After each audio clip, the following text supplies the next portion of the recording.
Masya Allah, ayat Allah itu sudah mengatur tentang apa dulu yang dimakan. Tapi yang ingin kita bilang dalam bab ini apa Bapak Ibu? Masya Allah, Allah menanggung rezeki kita. Kalau kita beriman kepada Allah, bertawakal kepada Allah, tidak akan putus rezeki dari alam rahim sampai ke surga Allah Subhanahu wa ta'ala. Kalau begitu, jangan khawatir seakan-akan Allah menunda rezeki kita dengan banyaknya anak. Cuma ada satu dua kejadian, Ustaz, saya kok banyak anak tapi terasa miskin, susah hidup segala macam. Engkau tak dekat dengan Allah Subhanahu wa ta'ala. Orang yang tak dekat dengan Allah, maka Allah beri ujian dengan cara Allah membuat hidupnya susah.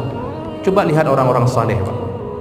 Coba lihat dengku-dengku malim, orang-orang yang faham ilmu, itu mana ke mana aja, Pak. Makin malim makin banyak anak. Tapi saya cuma 3, Pak.